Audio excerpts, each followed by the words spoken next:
Good evening, everyone, and welcome to Learning English While Sleeping, where we explore the depths of dreams, thoughts, and realities. I'm your host, Catherine. It's a pleasure to accompany you before we drift into beautiful dreams. Are you a fan of romantic movies, or do you find yourself enchanted by the idea of perfect love in films? How do we distinguish between ideal love and real love?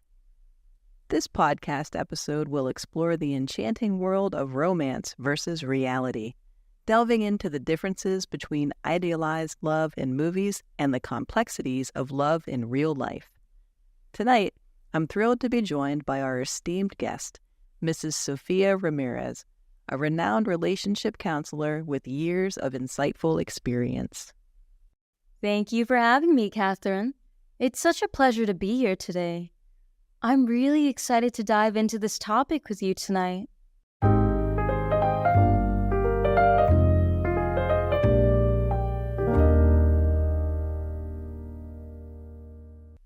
To start today's podcast, Mrs. Ramirez, do you often watch romantic movies? I really like watching movies, but I'm not a big fan of romantic movies. However, fantasy or action movies with a good love story always interest me. It's nice to see such beautiful love while they go through hard times together. Oh, so you also like ideal love in movies. Right, each one of us has an ideal image of love. It doesn't have to be something big, but something that feels emotionally satisfying. Movies are a great way to see that ideal. And when it comes to love, that ideal often appears in romantic movies. What an interesting idea. So, Mrs. Ramirez, let's talk about expectations versus experiences in relationships. Could you start by sharing your thoughts? Sure, expectations versus experiences. Where do we begin? In movies and books, love is often shown as a strong force that overcomes all problems. But in reality, love is more complicated. It's messy, and it requires effort from both people. Absolutely, Mrs. Ramirez. There's an idea that often comes up in discussions about love, the only one. This idea suggests that there's a single soulmate for each of us. What's your opinion on this romantic idea? The only one. It's an interesting idea, isn't it? The thought that there is one person who completes us in every way. However, in my experience, this belief can be limiting. It sets unrealistic expectations and may stop people from fully exploring their connections with others. Can you give an example of something special about the only one that makes people so drawn to it? It's about romantic gestures. Some couples I've worked with struggle with this. They think their partner isn't as romantic as in the movies, or they wonder why their partner doesn't do the romantic things they see in films. Once, a girl told me she made her husband watch many romantic movies, from American to French, Korean, and Japanese films. She hoped he would learn and follow the romantic gestures in those movies. But he didn't do any of them. He just didn't like that kind of thing. This made them unhappy with each other. The issue is really complicated because everyone has different ideas of what love should be. In movies and books, we often see wonderful romantic displays of love that rarely happen in real life. But how do these compare with everyday romance? Something like sweeping someone off their feet, right? However, it's not that complicated. True romance is often found in simple, everyday moments. A heartfelt compliment, a spontaneous hug, or just listening carefully to your partner's day. These gestures may not be as flashy as in movies, but they are very important in building a real connection. That's a fascinating perspective, Mrs. Ramirez. Romantic gestures can really help a relationship. What about communication in relationships? It's often shown as a perfect exchange of thoughts and feelings in romantic stories, but what's the reality? Communication is the foundation of any healthy relationship. While movies may show it as easy and perfect, the reality is more complicated. Good communication requires listening carefully and the willingness to talk about difficult things. It's a skill that couples must keep working on and improving over time. I can't deny that.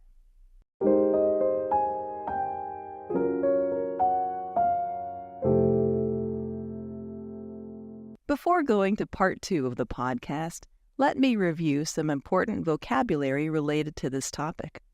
First of all, let's look at the word hardship. It means difficult or unpleasant conditions in life. Facing hardships is something every couple has experienced together. The next one is an adjective, magnificent. This word means very good, beautiful, or deserving to be admired. Each person's ideal type doesn't need to be something magnificent, but something that makes them feel mentally satisfied. Here's the verb conquer. It means to successfully deal with a problem or an unreasonable fear. Love is often seen as a great strength that helps us conquer all difficulties together. What about the next word? It's an adjective, destined. It means controlled by fate, not by humans. I mentioned the only one, the idea that there's a single soulmate destined for each of us. Now let's think about the meaning of gesture. It means an action that expresses your feelings or intentions. Romantic gestures are often a special feature in romantic films. Let's take a look at display. Display, in this case, means to show a feeling. In movies, we often see romantic displays of love that rarely happen in real life. Now try to learn the phrase, sweep someone off his or her feet. We can understand this phrase literally. It's an action where a person lovingly lifts their partner up with both hands. Sweeping someone off their feet is one of the most romantic gestures in movies. Next, we have the word spontaneous. It means happening naturally without planning. Mrs. Ramirez says that a spontaneous hug is also a romantic gesture. Let's learn the verb portray. It means to describe someone or something in a painting, film, book, or other artistic work. Mrs. Ramirez shared that romantic gestures may not be as flashy as those portrayed in media. Finally, we have the word flawless. This word means perfect or without mistakes. Communication in relationships is often portrayed as the flawless exchange of thoughts and feelings in romantic stories. Before officially moving on to the next part, do you want to discuss the phrase sweeping someone off his or her feet with me? Actually, we will discover another meaning of it. I mean figuratively. It also means to deeply enchant or impress someone, often with romantic gestures or intense emotions. Making eye contact, smiling, and looking away are tips people say can make us attractive to someone. Of course, it's just for reference. It doesn't always work in real life. Please keep that in mind.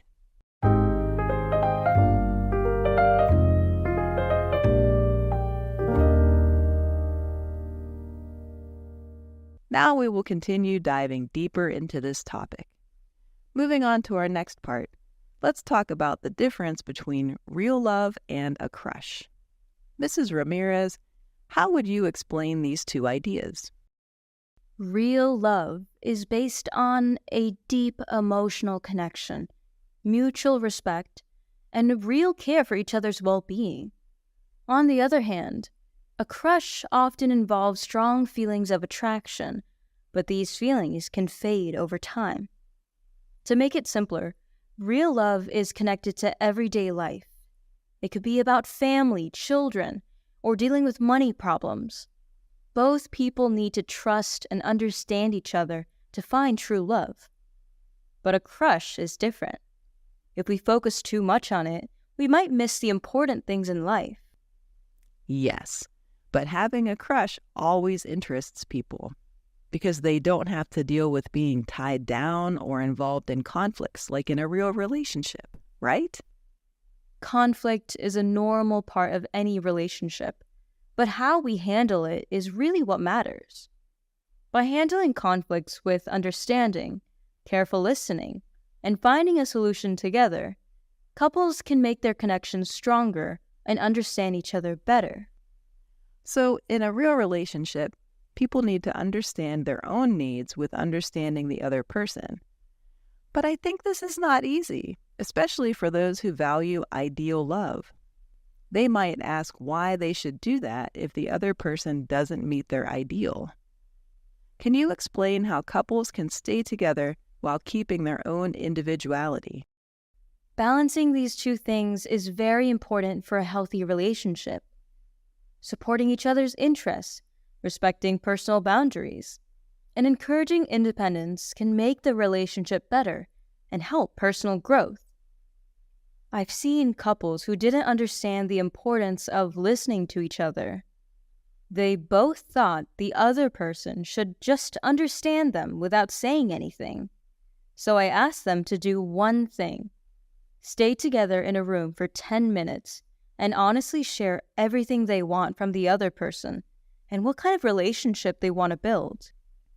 And what was the result? Most of them were able to express their wishes and showed understanding for each other. That's the basic foundation they need to build. As for bigger problems in the future, only they can solve them together. Cool.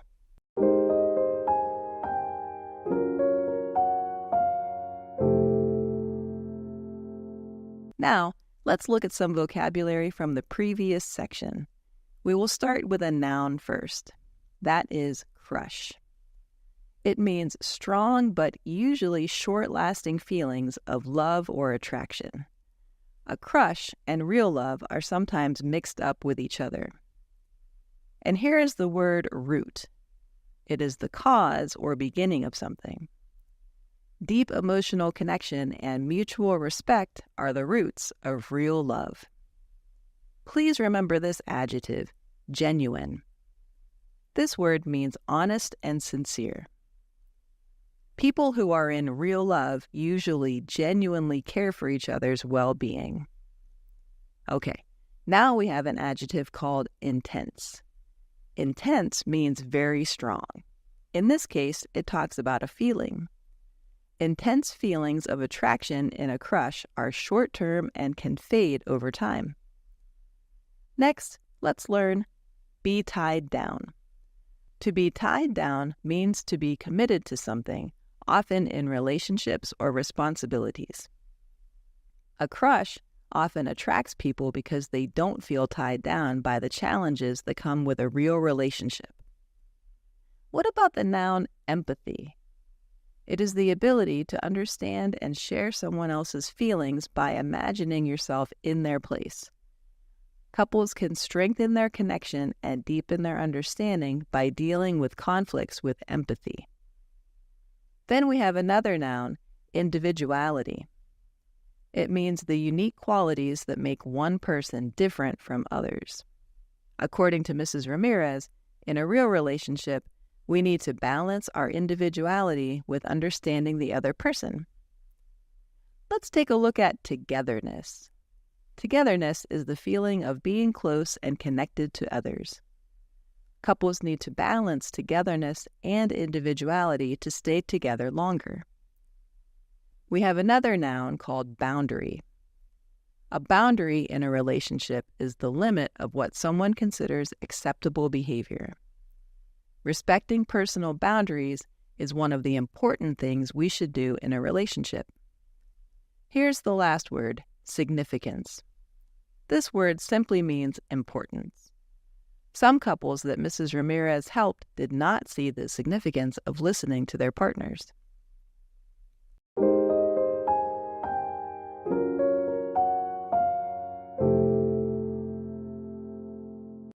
Now, please answer a few small questions to practice your listening skills and your vocabulary skills. Are you ready? What did Mrs. Ramirez do to help couples talk to each other? Do you remember that detail? That's right. Mrs. Ramirez asked them to stay calmly in a room together for 10 minutes. Then honestly share everything they wanted from the other person. Let's do one more question, shall we?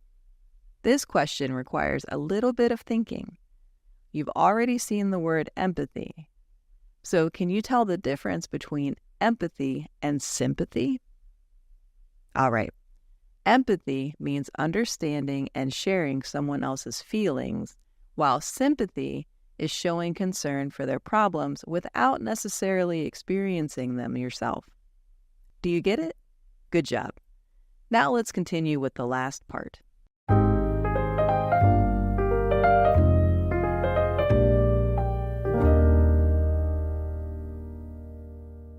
We've just talked about the differences between ideal love and real love, from how to tell them apart to what couples face with these ideas. As we close to the end of our discussion, I think our listeners really want to hear some practical advice about this. That's likely true, because this topic is something everyone can relate to. Could you offer some practical advice for our listeners when these issues happen in real-life relationships? The first thing we need to remember is self-love is the foundation of healthy relationships. Taking care of yourself, setting boundaries, and looking after your own well-being helps build strong connections with others. At the same time, you might also become someone else's ideal type. You don't need to be the main character in a movie. You are still someone's the only one. What an interesting thought. So what about other specific aspects? It's important to be open and honest about money. Setting common goals and planning a budget together can help avoid money-related problems after. Great. So those things will help couples grow together while respecting their individual paths, right? I couldn't agree more. Couples should see personal growth as something they do together. It's all about supporting each other's dreams and personal development. Celebrating each other's successes and being there for each other during challenges will strengthen their bond. What useful advice. So do you have any advice for individuals? I think people who are not in any relationship probably won't need to worry much about separating reality from ideals in movies. Is this right? It can be seen that way, so I would advise them to lower their expectations a bit. Dreaming about an ideal role model is something to be respected. The first advice for individuals is to think about personal experiences. You need to take time to think about your own experiences and compare them to what you see in movies. You'll realize that real-life relationships often have challenges and difficulties which may not be shown on screen. The second piece of advice is managing expectations. You need to avoid comparing your own life or relationships to those in movies, as they may create unrealistic expectations. Your life may also have many interesting aspects that you haven't discovered yet. Last but not least, communication is key. Talking openly and honestly in real relationships will help you understand things more clearly. By keeping these tips in mind, people who aren't in relationships can better understand the difference between reality and romance in movies. Amazing. That leads to more realistic expectations and a healthier view on love and relationships.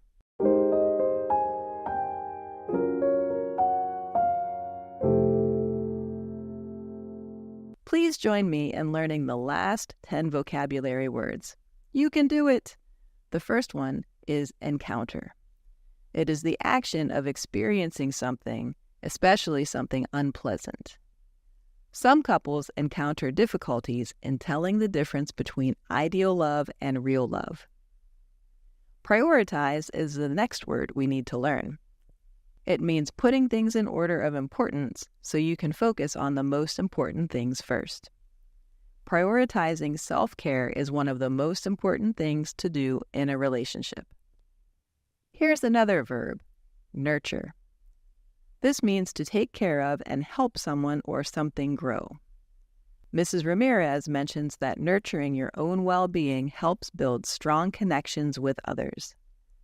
Then we have the word association. Association means being connected with someone or something. How Mrs. Ramirez connects everything together makes it more interesting than just talking about the theory. That's a really good association. Maybe you know this word, money-related. Money-related simply means anything that has to do with money. Setting common goals together can help avoid money-related problems in a relationship.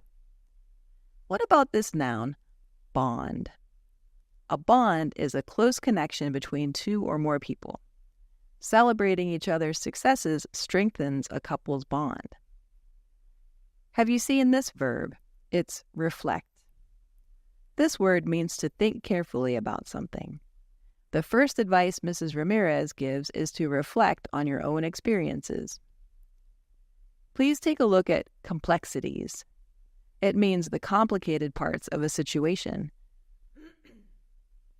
Real-life relationships often have complexities and challenges.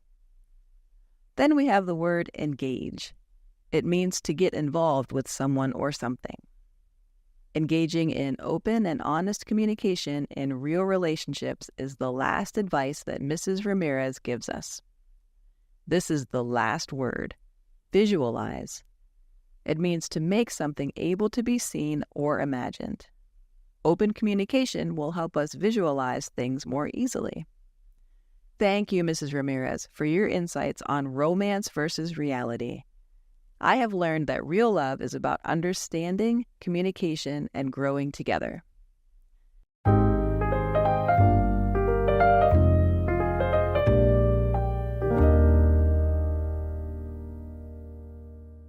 And that wraps up our discussion on romance versus reality. Many thanks to our listeners for joining us for this exciting topic.